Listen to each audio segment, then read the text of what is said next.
আল্লাহ রব্বুল আলামিন কোরআনে হাকিমে আমাদেরকে সামান্য একটু ধারণা দেওয়ার জন্য বলেছেন, 50,000 সানাতিন মিম্মা তাউদ্দুন। এই দুনিয়ার মানুষ, তোমরা যে পৃথিবীতে বছর গণনা করো, এই পৃথিবীর বছর গণনা করতে করতে 1 বছর 2 বছর 100 বছর 200 বছর 1000 বছর 2000 বছর এভাবে গণতে থাকো। গণতে গণতে 50,000 বছর তোমরা গণনা করো। এই পৃথিবীর 50,000 বছর যত লম্বা, হাসরের ময়দানের একটি দিন হবে এত লম্বা। মাথার উপরে সূর্য আর নিচে রক্তপুঞ্জ আর ঘামের দুর্গন্ধময় এই সাগর। একটু কল্পনা করুন, এই পরিস্থিতি এইভাবে চলতে থাকবে। আল্লাহ রব্বুল আলামিন ওই দিন এমন এক মুড নিয়ে থাকবেন। আল্লাহ পাকের 99টি নাম আপনারা জানেন, গুণবাচক নাম। আল্লাহ পাকের গুণবাচক নাম, এক এক নামের এক এক অর্থ আমরা জানি। রহমান, রহিম, সবসময় আমরা বিসমিল্লাহির রহমানির রহিম। এখানে আল্লাহ পাকের 2টি গুণবাচক নাম, রহমান এবং রহিম। এই যে নামগুলো, এই নাম অনুযায়ী আল্লাহ পাকের রূপ পরিবর্তন আল্লাহ করেন, আল্লাহ পাকের গুণ এবং বৈশিষ্ট্যকে আল্লাহ পরিবর্তন করেন। ওই দিন কিন্তু আল্লাহ পাক রহমান রহিম, এই দয়ার সাগর, এই অফুরান দয়ার মালিক, এই নাম আল্লাহ পাক ওই দিন ধারণ করবেন না। ওই দিন আল্লাহ রব্বুল আলামিন জব্বার এবং কাহ্হার নাম ধারণ করে থাকবেন।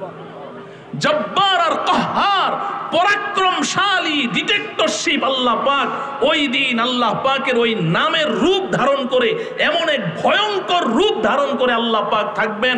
সমস্ত নবী রসুলগণ আল্লাহ পাকের এই ভয়ঙ্কর রূপ দেখে থরথর করে কাঁপতে শুরু করে দিবে। সমস্ত নবী রসুলগণ কাঁপতে থাকবে। আল্লাহ পাক খামোশ থাকবেন, চুপ থাকবেন, কারো সাথে কোনো কথা নেই। আমাদের হিসাব নিকাশও শুরু করবেন না, চুপচাপ নীরব। আল্লাহ পাকের এই অবস্থা, আর আমাদের চলবে এই অবস্থা। হিসাব নিকাশ শুরু করবেন না। নবী রসুলগণ সব ভয়ে থরথর করে কাঁপতে থাকবে। আপনারা শুধু শুনেন, নফসি নফসি করতে থাকবে নবী রসুলগণ। হায় আজকে আমার কি হবে, হায় আজকে আমার কি হবে, হায় আজকে আমার কি হবে, এইভাবে চলতে থাকবে। নবীজি সাল্লাল্লাহু আলাইহি ওয়াসাল্লামের ইরশাদ করেন, এই পরিস্থিতি যখন চলতে থাকবে, কেউ কোনো কথা বলছে না, আল্লাহ পাকও কোনো কথা বলছেন না, নবী রসুলগণ কোনো কথা বলছেন না, আর মাথার উপরে সূর্য, মানুষগুলো অস্থির হয়ে যাবে যে কিছুই তো হচ্ছে না। এরপর সামনে কি, সামনে কি, হিসাব নিকাশ শুরু হয় না কেন? হিসাব নিকাশ শুরু হইলে তো এরপরে রেজাল্ট একটা হবে, কিছুই তো হচ্ছে না, সব অস্থির হয়ে যাবে। নবীজি বলেন, আমরা সব একসাথে পরামর্শ করে এরপরে সিদ্ধান্ত নিব, চলো আমরা আমাদের আব্বাজান হযরতে আদম আলাইহিস সালামের কাছে যাই। আমরা সবাই পরামর্শ করে, মশওয়ারা করে আমরা আমাদের আব্বাজান হযরতে আদম আলাইহিস সালামের কাছে যাব। গিয়ে বলবো, আব্বাজান, আপনি না আমাদের পিতা, আমরা না আপনার সন্তান। আমরা সন্তান হয়ে আমাদের এই করুণ পরিস্থিতি আপনি দেখতে পাচ্ছেন, আপনি একটু আল্লাহকে বলেন না হিসাব নিকাশটা শুরু করতে, হিসাবটা হয়ে যাক, তারপরে তো একটা ফলাফল হবে, হয় জান্নাত না হয় জাহান্নাম, একটা কিছু তো হবে। আল্লাহ তো কিছুই বলছেন না। আব্বাজান, আপনি একটু আল্লাহকে সুপারিশ করেন না যেন হিসাবটা শুরু করে। আমাদের বাবা আদম আলাইহিস সালাম বলবে, না রে, আমার পক্ষে আজকে আল্লাহ পাকের সামনে গিয়ে দাঁড়ানো সম্ভব নয়। আল্লাহ পাক এখন যেই অবস্থায় আছেন, যেই আকৃতিতে আছেন, যেই রূপে আল্লাহ পাক আবির্ভূত হয়েছেন, আল্লাহ পাকের সামনে গিয়ে দাঁড়ানো আমার পক্ষে সম্ভব নয়। আমার বড় ভয় হয়, না জানি উল্টা আমাকেই ধরে বসেন যে তুমি সুপারিশ করতে এসেছো, তুমি জান্নাতে ওই ফলটা কেন খেয়েছিলে, তখন আমার কি হবে? আমার দ্বারা সম্ভব না। তোমরা এক কাজ করো, আল্লাহ পাকের একজন প্রিয় পয়গম্বর হযরতে নূহ আলাইহিস সালাম আছেন, যাও তার কাছে যাও, তিনি তোমাদের জন্য কিছু একটা করতে পারবেন। আমরা দৌড়ে যাব হযরতে নূহ আলাইহিস সালামের কাছে। নূহ আলাইহিস সালাম এমনটি জবাব দিবেন, দিয়ে বলবেন, আমার পক্ষে সম্ভব না, আমার পক্ষে সম্ভব না, আমার ভয় হচ্ছে, আমি তোমাদের জন্য সুপারিশ করতে গেলে না জানি উল্টা আমাকেই ধরে বসেন যে তুমি নৌকায়, তোমার জাহাজে তোমার অবাধ্য সন্তান কেনানকে সেদিন কেন ডেকেছিলে, কেন ডেকেছিলে? আমি কি জবাব দিব?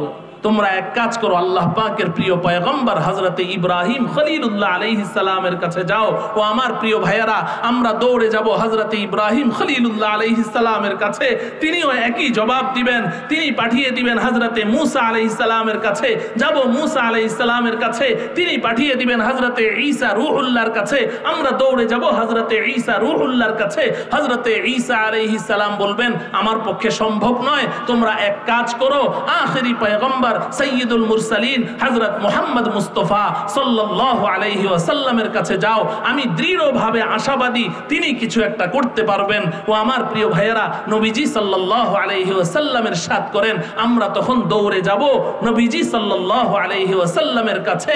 নবীজি সাল্লাল্লাহু আলাইহি ওয়াসাল্লাম বলবেন, হা আনা লিযালিক, হ্যাঁ আনা লিযালিক, হ্যাঁ এতক্ষণে জায়গা মতো এসেছো, আজকে তো আমি এটার অথরিটি একমাত্র রাখি, আমি তো এটার একমাত্র অথরিটি রাখি, আমি যাচ্ছি আল্লাহ পাকের কাছে সুপারিশ করতে, তোমরা অপেক্ষা করো। নবীজি সাল্লাল্লাহু আলাইহি ওয়াসাল্লাম গিয়ে আল্লাহ পাকের আরশের নিচে সেজদায় লুটিয়ে পড়বেন। আর নবীজি বলেন, আমি সেজদায় যাওয়ার পরে আল্লাহ রাব্বুল আলামিন আমার অন্তরে এমন এমন কিছু প্রশংসা বাক্য আমাকে শিখিয়ে দিবেন যে আমি দুনিয়াতে আল্লাহর এমন প্রশংসা জীবনেও কোনোদিন করিনি, করতে জানিও নি। আল্লাহ পাক এমন কিছু প্রশংসা বাক্য আমার অন্তরে আল্লাহ নিজে ঢেলে দিবেন, আর ওই বাক্য গুলো দিয়ে আমি আল্লাহর প্রশংসা করতে থাকবো, এমন প্রশংসা করতে থাকবো, এক পর্যায়ে আল্লাহ রাব্বুল আলামিনের রহমতের ঢেউ খেলে যাবে। আল্লাহ পাক বলবেন, ও আমার বন্ধু, ইরফা রাসাক সাল তুরকা ইশফা তুশাফা, ও বন্ধু মাথা উঠান তো দেখি, আপনি সুপারিশ করেন, আপনার সুপারিশ আমি গ্রহণ করে নিব, আপনি যা বলবেন আমি তাই শুনব। আল্লাহ রাব্বুল আলামিন তখন হিসাব শুরু করবেন। এতটুকু কথা আমরা অনেক শুনেছি। আমি আজকে আমার প্রিয় যুবক ভাইদেরকে একটা শুভ সংবাদ শোনাতে চাই। নবীজি সাল্লাল্লাহু আলাইহি ওয়াসাল্লাম এই হাসরের ময়দানে, এই যে একটা ভয়াবহ সময়, সূর্যের তাপের নিচে থাকার এই যে সময়টি, এটা যে কত ভয়ঙ্কর, কত যন্ত্রণাদায়ক, কত বেদনাদায়ক, এটা তো আমরা কোনোদিন কল্পনাও করতে পারবো না। এমন একটি ভয়াবহ মুহূর্তে নবীজি সাল্লাল্লাহু আলাইহি ওয়াসাল্লাম আমাদেরকে একটি আশার বাণী শুনিয়েছেন। সুবহানাল্লাহ, একটি আশার বাণী শুনিয়েছেন। আমি বুখারী শরীফ থেকে ওই লম্বা হাদিসটি আপনাদের সামনে খুতবায় পাঠ করেছি। আমার পরবর্তীতে আপনাদের প্রিয় বক্তা হযরত মাওলানা নজরুল ইসলাম কাসিমি দামাত বারাকাতুহুম, উনি আসতে আসতে আমি হাদিসটির একটু অনুবাদ করে যতটুকু বুঝাতে পারি, বিশেষ করে আমার যুবক ভাইদেরকে আমি যেই শুভ সংবাদটা দিতে চাই। বুখারী শরীফের মধ্যে নবীজি সাল্লাল্লাহু আলাইহি ওয়াসাল্লাম বলছেন, ক্বালা রাসূলুল্লাহ সাল্লাল্লাহু আলাইহি ওয়াসাল্লাম, সাবআতুন ইউযিল্লুহুমুল্লাহু ফি যিল্লিহি ইয়াওমা লা যিল্লা ইল্লা যিল্লুহু। নবীজি বলেন, এই আমার উম্মত শোনো, হাসরের ময়দানের ওই ভয়াবহ দিনে, যেই দিন মাথার উপরে সূর্যটা থাকবে, সূর্যের তাপে বনি আদম সব এভাবে উতরানো ভাতের মতো খালি টকবক করতে থাকবে মানুষগুলো, আর এই ঘাম রক্ত পুজের সাগরে হাবুডুবু খেতে থাকবে, ওই পচা গান্দা পানিগুলো গিলতে থাকবে আর বমি করতে থাকবে। ওই দিন আল্লাহ রব্বুল আলামিন দয়া করে মায়া করে 7 গুণে গুণান্বিত, 7 বৈশিষ্ট্যে বৈশিষ্ট্য মণ্ডিত, 7 শ্রেণীর সৌভাগ্যবান নারী এবং পুরুষকে আল্লাহ রব্বুল আলামিন 1 সেকেন্ড, 1 মুহূর্ত ওই সূর্যের তাপের নিচে কষ্ট না দিয়ে আল্লাহ রব্বুল আলামিন তার আরশের ছায়ার নিচে তাদেরকে স্পেশাল মেহমান বানিয়ে দিবেন। সামান্য মাত্র তাদেরকে কষ্ট দিবেন না, আরশের ছায়ার নিচে আল্লাহ রব্বুল আলামিন তাদেরকে মেহমান বানিয়ে দিবেন, সূর্যের তাপে তাদেরকে থাকতেই দিবেন না। সেই 7 শ্রেণীর মানুষ কারা, 7 গুণে গুণান্বিত মানুষ কারা, এগুলো আমি গুনে গুনে এখন আপনাদেরকে শোনাবো। কিন্তু শোনানোর আগে আমি আপনাদের কাছ থেকে অঙ্গীকার নিতে চাই, আমরা কি ওই দিন ওই সূর্যের তাপের নিচে কষ্ট পেতে চাই, না আরশের ছায়ার নিচে আশ্রয় চাই? কারা কারা চাই? হে আল্লাহ, আপনি আমাদেরকে আপনার হাবিবের বর্ণিত এই হাদিস অনুযায়ী এই 7 বৈশিষ্ট্যমণ্ডিত ব্যক্তিদের অন্তর্ভুক্ত হয়ে ওই দিন আরশের ছায়ার নিচে মেহমান হওয়ার তৌফিক দান করুন। নবীজি সাল্লাল্লাহু আলাইহি ওয়াসাল্লাম এবার বলছেন, 1 নাম্বার আল ইমামুল আদিল, ন্যায় বিচারক বাদশা। সুবহানাল্লাহ বলেন। ন্যায় বিচারক বাদশা, আল ইমামুল আদিল, ন্যায় বিচারক বাদশা। ওই প্রধানমন্ত্রী, ওই প্রেসিডেন্ট যে প্রধানমন্ত্রীর চেয়ারে বসে কোনো জুলুম করেনি, নির্যাতন করেনি। প্রধানমন্ত্রীর চেয়ারের ক্ষমতা কত, এটা তো আর মার কাছে মামার বাড়ির গল্প বলতে হবে। ছোটবেলা দাদি নানিদের কাছে গল্প শুনতে শুনতে রাত্রে ঘুমাতাম। রাজার গল্প, আগের যুগে রাজাদের কি ক্ষমতা, চোখের ইশারায় কারো ফাঁসি হয়ে যাচ্ছে, চোখের ইশারায় আবার ফাঁসির আসামি খালাস পেয়ে যাচ্ছে। দাদি নানিদের গল্প শুনতে শুনতে ঘুমাতাম। ঘুমের মধ্যে আবার ওই রাজা বাদশাদেরকে স্বপ্নে দেখে চিৎকার করে উঠতাম ভয়ে। এই ছোটবেলায় দাদি নানিদের কাছে রাজা বাদশাদের ক্ষমতার যেই ইতিহাস শুনতাম, এর চেয়েও আরো কত হাজার গুণের বেশি ক্ষমতাধর রাজা আমরা ইতিমধ্যেই দেখে ফেলেছি। এত ক্ষমতা, প্রধানমন্ত্রীর চেয়ারের যে কি পরিমাণ ক্ষমতা, আল্লাহু আকবার। আমি আগে ওই যে কুমিল্লা নোয়াখালীর দিকে যেতে যাত্রাবাড়ি ফ্লাইওভারে ওঠার আগে একটা বিলবোর্ড ছিল। এই বিলবোর্ডে অনেকবার দেখেছি, বারবার দেখেছি, ওখানে লেখা শেখ হাসিনাই পারে, শেখ হাসিনাই পারবে। তাহলে বুঝেন কি ক্ষমতা, সেই পারে সেই পারবে, ক্ষমতা সে দেখিয়ে দিয়েছে। ওই সময় মনে হয়েছে যে তার উপরে আর কোনো ক্ষমতা নাই, এমন একটা অবস্থা তৈরি হয়ে গেছে। এই যে ক্ষমতা, যা খুশি তাই করতে পারবে, কারো কিছু বলার কোনো ক্ষমতাই নাই। কেউ কিছু বলবে তো দূরের কথা, বলার মতো একটু ভাবসাব দেখলেই সাথে সাথেই সে গায়েব, হয় গুম, না হলে খুন, নাইলে আয়নাঘর। কি ক্ষমতা দেখেন! এত ক্ষমতা পেয়েও সে কি করেনি? ক্ষমতার কোনো অপব্যবহার করেনি। সে প্রকৃত আসামি, প্রকৃত অপরাধীকেই শাস্তি দিয়েছে, নিরপরাধ কোনো মানুষকে শাস্তি দেয়নি। আর শাস্তি দিতে গিয়ে নিজের দল আর বিরোধী দলের মধ্যে কোনো পার্থক্য করেনি। এইভাবে ইনসাফ ভিত্তিক সে বিচার কার্য পরিচালিত করেছে। ক্ষমতা ছিল, ক্ষমতাকে সে অন্যায়ভাবে খরচ করেনি। এই যে তার হাতে ক্ষমতা থাকা সত্ত্বেও সে যে ক্ষমতার অপব্যবহার করলো না, সে যে কারো উপরে কোনো জুলুম নির্যাতন করলো না, সে যে ইনসাফ ভিত্তিক রাষ্ট্র পরিচালনা করলো, এটা কার ভয়ে? বলেন কার ভয়ে? আল্লাহর ভয়ে। আল্লাহর ভয়ে। যার অন্তরে আল্লাহর ভয় আছে একমাত্র সেই ইনসাফ ভিত্তিক রাষ্ট্র পরিচালনা করতে পারবে। আল্লাহর ভয় যদি না থাকে তাহলে যত ভালো মানুষ হোক না কেন সে কোনোদিন ইনসাফ ভিত্তিক রাষ্ট্র পরিচালনা করতে পারবেই না। আল্লাহর ভয় লাগবে, আল্লাহর ভয় লাগবে। এই শব্দটা মনে রেখেন, সামনে আপনাদের কাজে লাগবে। আল্লাহর ভয় যার অন্তরে আছে। এজন্য আমাদের পার্শ্ববর্তী দেশের মহাত্মা গান্ধীর নাম শুনেছেন আপনারা? মহাত্মা গান্ধী, এই গান্ধীজি শেখুল হিন্দ মাহমুদ হাসান দেওবন্দি রহমতুল্লাহ আলাই, উনি গান্ধীজিকে রাস্তা থেকে তুলে এনেছেন, ওনার সাথে আন্দোলন করেছে। গান্ধীজি উনি ভারতের প্রধানমন্ত্রীও ছিলেন না, প্রেসিডেন্টও ছিলেন না, তাদের ধর্মীয় নেতা ছিলেন। উনি ভারতের সমস্ত এই প্রাদেশিক গভর্নরদের কাছে একটা চিঠি লিখেছেন, আমি বইয়ে পড়েছি। ওই চিঠির মধ্যে লিখেছেন যে তোমরা যদি শান্তির দেশ চাও, ইনসাফ ভিত্তিক রাষ্ট্র পরিচালনা করতে চাও, তাহলে মুসলমানদের দ্বিতীয় খলিফা উমরকে ফলো করো।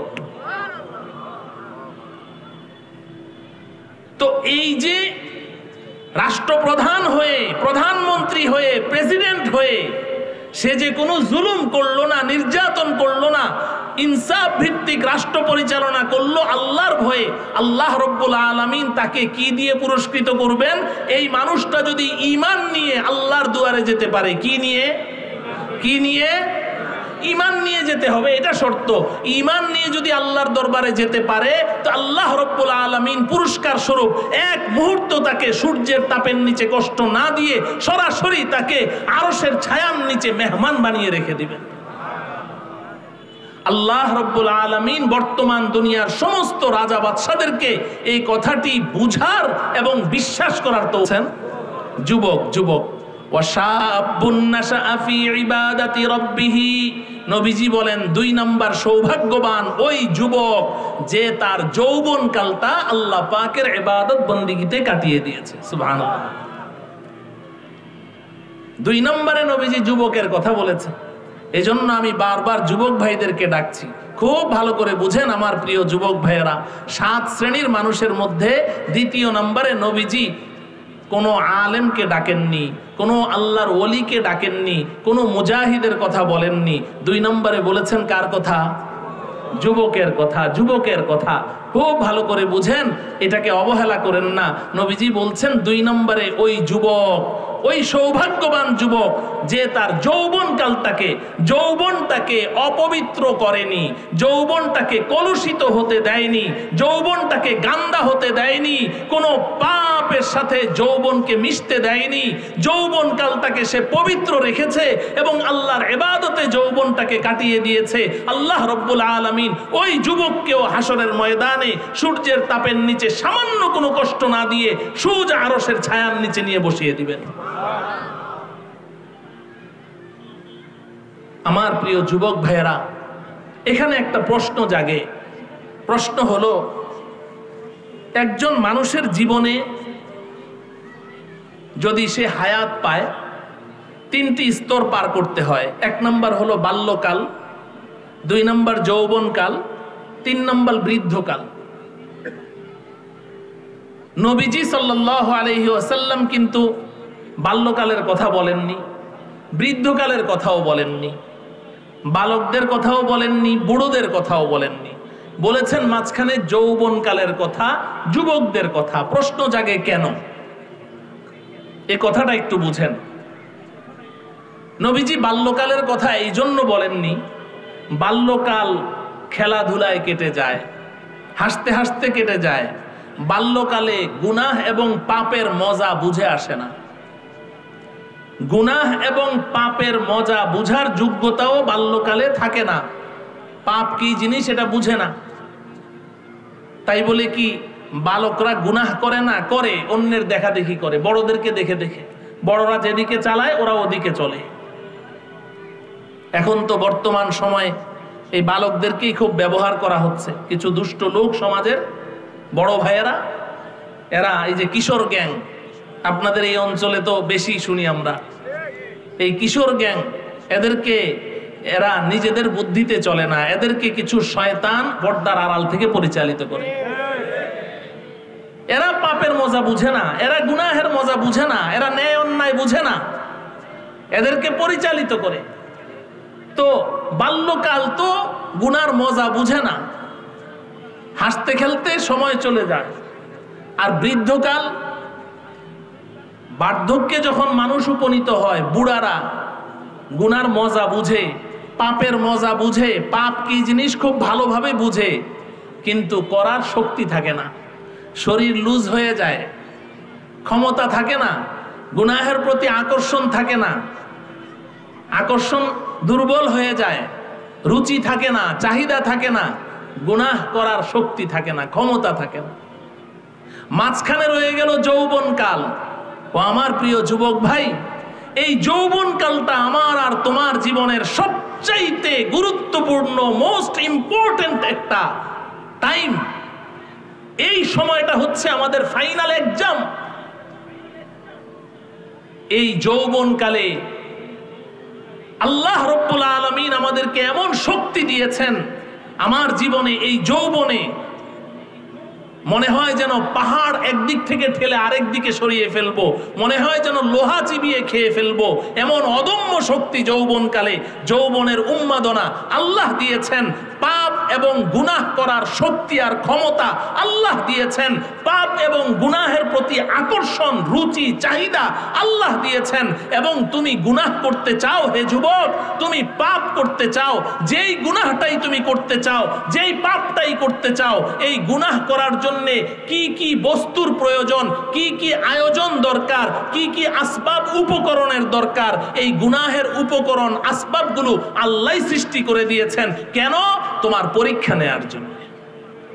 পরীক্ষা নেয়ার জন্য তুমি গুনাহ করতে চাও, যেই গুনাহই করতে চাও, ওই গুনাহ করার জন্য কি কি আসবাব উপকরণের দরকার, এগুলো আল্লাহ পাক তোমার সামনে রেখে দিয়েছেন।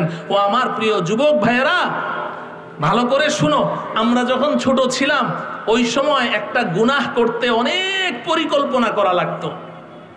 মাসকে মাস পরিকল্পনা করতে হতো, বুদ্ধি করতে হতো, বন্ধুদেরকে নিয়ে সলা পরামর্শ করতে হতো। কেমনে করবি, কোথায় যাবি, কোন দিকে যাবি, কবে যাবি, টাকা পয়সা কোথায় পাবি, অনেক পরামর্শ। ছোটবেলায় শুনেছি সিনেমা হলের কথা।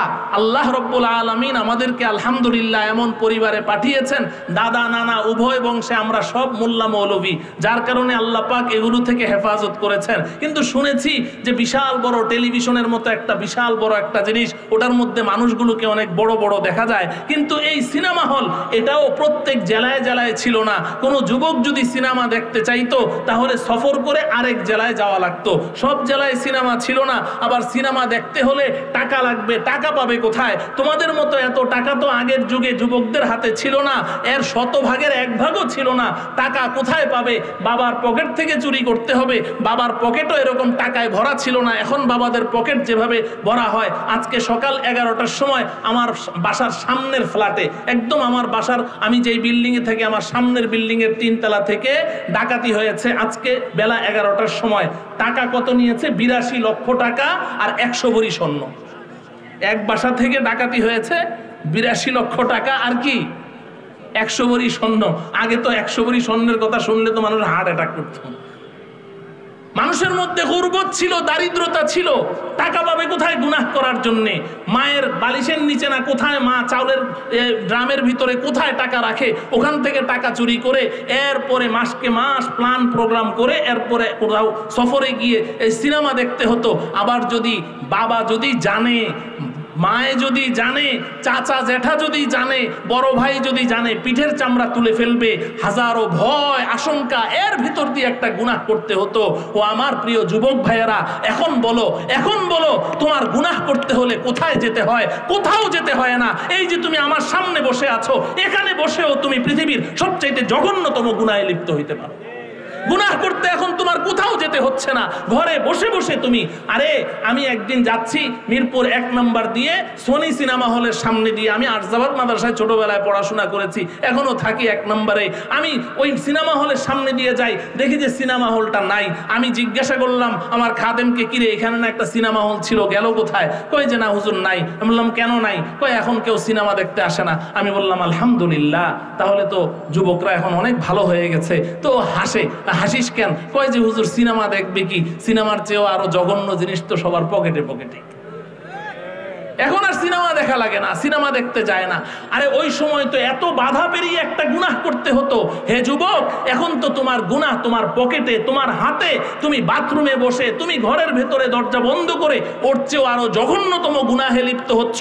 আরে ওই সময় এত বাধা ছিল, এখন তো কোনো বাধা নাই। এখন কি তুমি তোমার বাবাকে ভয় পাও, তোমার মাকে ভয় পাও, তোমার চাচা জ্যাঠাকে ভয় পাও, বড় ভাইকে ভয় পাও? না, এখন পৃথিবী উল্টে গেছে। এখন বাবারা এসে চোখের পানি ছেড়ে দিয়ে বলে, হুজুর ছেলের ভয়ে রাত্রে ঘুম আসে।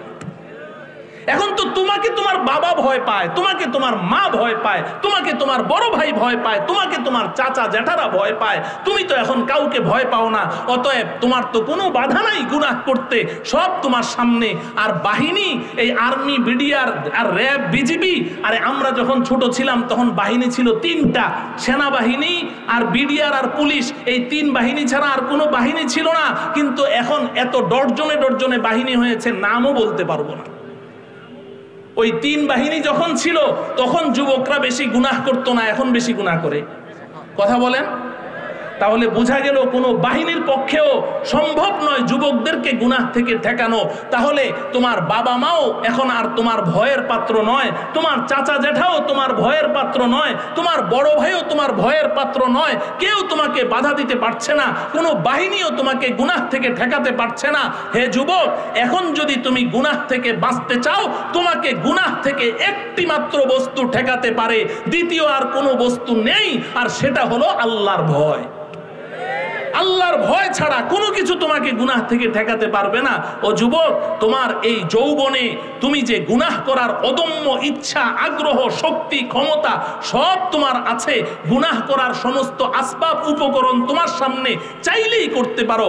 এরপরেও যে তুমি গুনাহটা করলে না, আল্লাহর ভয়ে করলে না, আল্লাহ তোমার উপর এত খুশি, এত খুশি, এত খুশি, তুমি হাসরের ময়দানে যাও, আল্লাহ রব্বুল আলামিন নবীজির কথা যদি সত্য হয়, আল্লাহর রাসূল যদি সত্য কথা বলে থাকেন, হাসরের ময়দানে যাও, আল্লাহ রব্বুল আলামিন তোমাকে সূর্যের তাপের নিচে এক মুহূর্ত কষ্ট না দিয়ে তোমাকে আল্লাহর মেহমান বানিয়ে আরশের ছায়ার নিচে তোমাকে আশ্রয় দিয়ে দিবেন।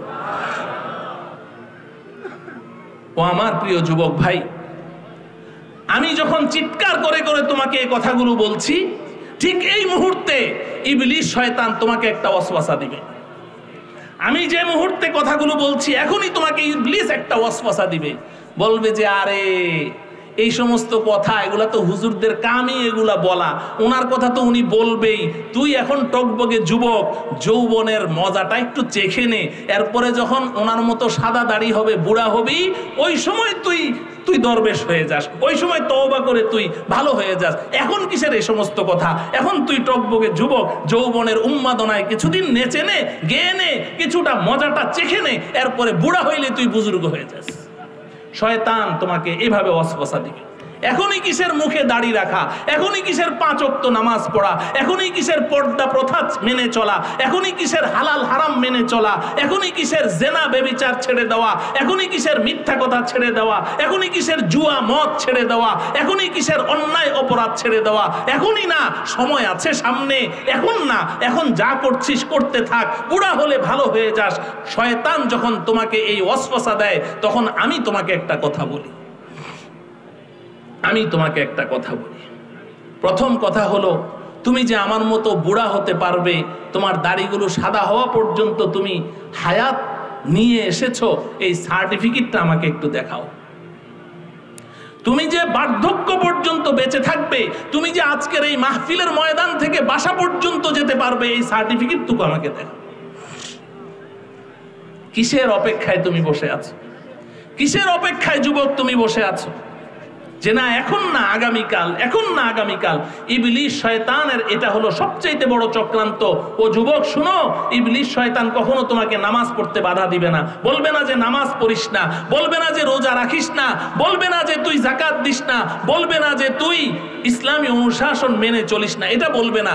বলবে যে আগামীকালকে, পরশু, বলবে যে এত তাড়াতাড়ি দরকার কি, এই যে সামনে শুক্রবার আছে, আজকে ওয়াজ শুনলি তো, আচ্ছা ঠিক আছে, এই সপ্তাহটা শেষ হোক, জুমার দিন, সপ্তাহে ঈদের দিন ভালোভাবে গোসল টোসল করে এরপরে জুমার নামাজ পড়ে তওবা টওবা করে তুই ভালো হয়ে যাস।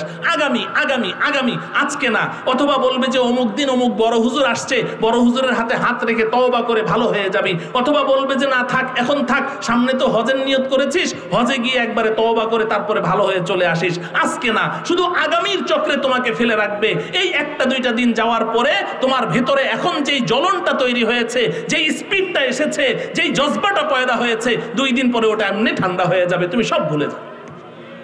এই হচ্ছে শয়তানের হামলা।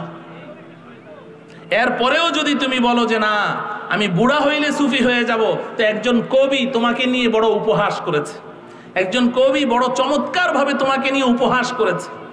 কবি বলছেন, দর জওয়ানি তওবা করদন শিওয়ায়ে পয়গম্বরি, दर जवानी तौबा करदन शिवाए पैगंबरी, वक्त पीरी गर्ग जालिम मीशवद परहेजगार, वक्त पीरी गर्ग जालिम मीशवद परहेजगार। ए যুবক, তুমি যৌবনকালে যদি তওবার জীবন যাপন করতে পারো, গুনাহ হয়ে গেছে, গুনাহ তো হতেই পারে, মানুষই তো গুনাহ করবে, যদি গুনাহ হয়ে যায় সাথে সাথে তওবা করো।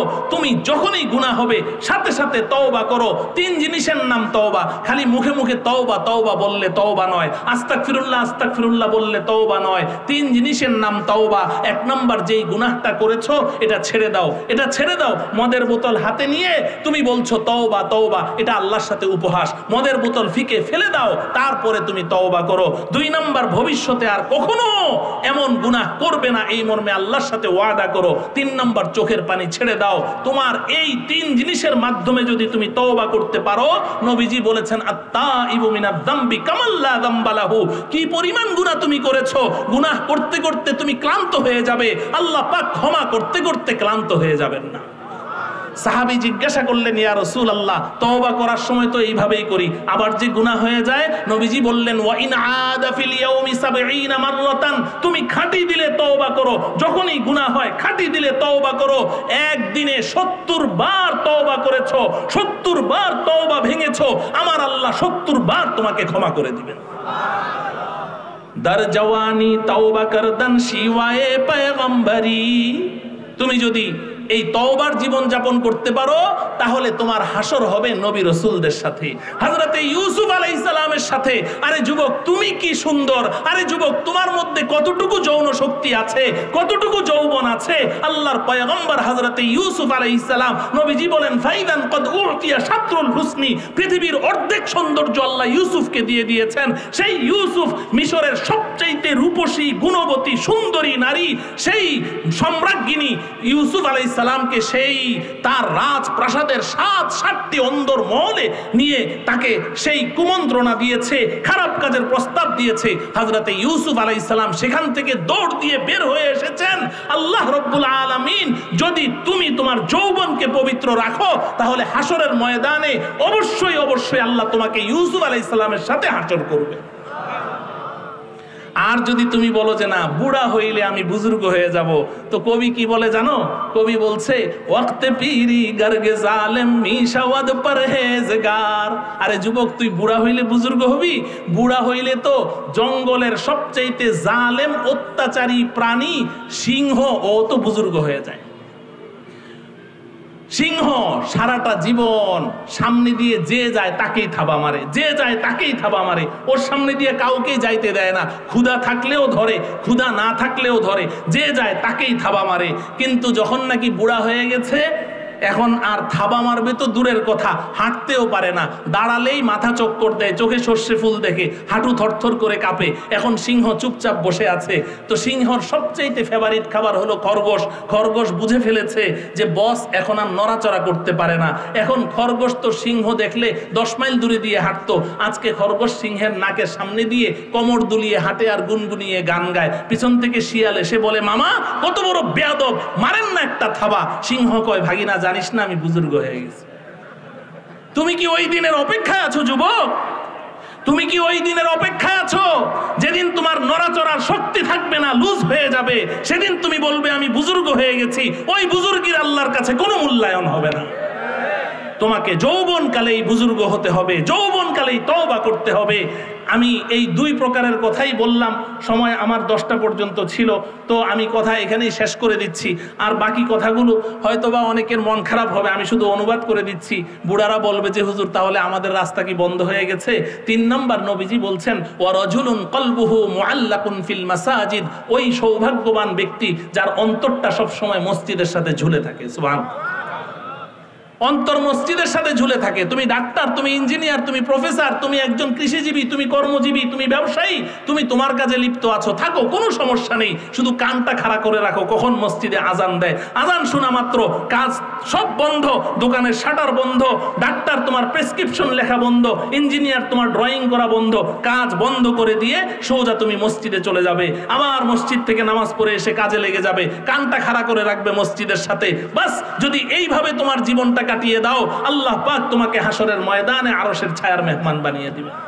বাস এই তিনটা বলে আমি কথা শেষ করে দিচ্ছি। আল্লাহ রব্বুল আলামিন আমাদেরকে এই 7 শ্রেণীর অন্তর্ভুক্ত হয়ে হাসরের ময়দানে আল্লাহ পাকের আরশের মেহমান হওয়ার তৌফিক দান করুন।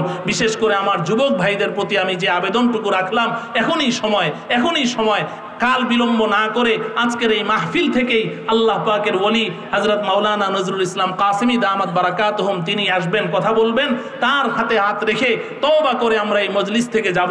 আল্লাহ রাব্বুল আলামিন উলামায়ে কেরামের আজকের এই মাহফিলকে কবুল করেন। ওয়া সাল্লাল্লাহু তাআলা আলা সাইয়্যিদিনা মুহাম্মদ ওয়া আলা আলিহি ওয়া আসহাবিহি আজমাইন। আসসালামু আলাইকুম ওয়া রাহমাতুল্লাহি ওয়া